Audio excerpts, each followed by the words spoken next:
இன்னைக்கு ஒரு சந்தோஷமான நியூஸ், இன்னொரு சோகமான நியூஸ். ஃபர்ஸ்ட் சந்தோஷமான நியூஸை வண்டியில போயினே சொல்லிடுறேன். ஐயோ, பைக்கு கீழே விழுந்துச்சே. ஐயோ, இப்போ வண்டி சாவி எங்க போச்சுன்னு தெரியலையே.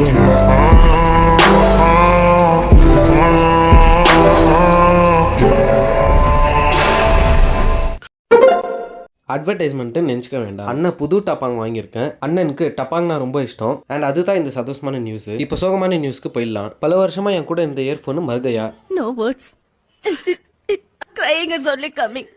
என் இயர்ஃபோன் ஒரிஜினல்லேருந்தே இன்னும் மூவ் ஆன் ஆகல. இதில் எங்கள் ஜிம்மில் இருக்க வடக்கஞ்சுங்க வேற எந்த பாட்டுலாம் ரொம்ப கேவலமாக இருக்குதோ அந்த மாதிரியான பாட்டுங்களெல்லாம் தேடி கஷ்டப்பட்டு கண்டுபிடிச்சி இந்த ஜிம்மில் ப்ளே பண்ணுறதுக்குனே ஒரு பிளேலிஸ்ட்டாக கிரியேட் பண்ணி வச்சுக்கிறான்னு நினைக்கிறேன். இதில் இன்னைக்கு லெக் ஒர்க் அவுட் வேற. Okay, coming to the point. First leg raise muscle ஆக்டிவேஷனுக்காக ஃபர்ஸ்ட் 30 kg ஒரு செட்டப் பண்ணிட்டு அப்புறம் ஃபுல் ஸ்டாக் வச்சு 3 செட்டு பாதி பாதியா பண்ணாம ஸ்லோ அண்ட் கண்ட்ரோல்டா ஒரு ப்ராப்பரான ஃபார்ம்ல பண்ணி முடிச்சுட்டு நெக்ஸ்ட் வேரியேஷன் பண்ண போயிட்டேன். ரிவர்ஸ் லெக் ரைஸ் இவரையும் ஐ வால்யூம்ல ஸ்லோ அண்ட் கண்ட்ரோல்டா with full reps 15 into 3 set. இந்த ரெண்டு வேரியேஷன் பண்ணியிருந்துக்கே உங்க கால் டான்ஸ் ஆடுற அறிகுறி எல்லாம் கொடுத்துருக்கோம். இந்த ஒர்க் அவுட்லாம் முடிச்சுட்டு ஒரு லாஸ்ட் வேரியேஷனா காஃப் மசிலுக்காக ஒரு காஃப் ரைஸ் அண்ட் ஒரு 50-50 பண்ணின்னு 2 செட்டு. அவ்வளவுதான். இந்த ஒர்க் அவுட்லாம் முடிச்சுட்டு கீழே ஸ்டெப்ஸ் இருக்கும்போது பரதநாட்டியம்லாம் ஆடிட்டு தான் அவங்க வீட்டுக்கே போற மாதிரி இருக்கும். வீட்டுக்கு போயிட்டு leg day special rice with chicken குழம்பு ரொம்ப பிடிச்சிருக்கு. இன்னைக்கு என் நண்பர்கள் கூட டீ கடைக்கு போற ஐடியாவே இல்லை. ஆனா அவங்க இன்னைக்கு என்ன பார்த்தா தானே அவங்க என்னுடைய புது டப்பாங்க பார்க்க முடியும். அதுக்காகவே டீ கடைக்கு கூட்டு போயிட்டேன்.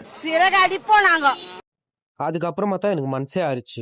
இன்னைக்கான கதை அவ்வளோதான். பூவா சாப்பிட்டு காடியோ முடிச்சுட்டு வீட்டில் போய் ஜோஜோ. உங்களை அடுத்த வீடியோவில் சந்திக்கிறேன். Until then peace. ஐயோ,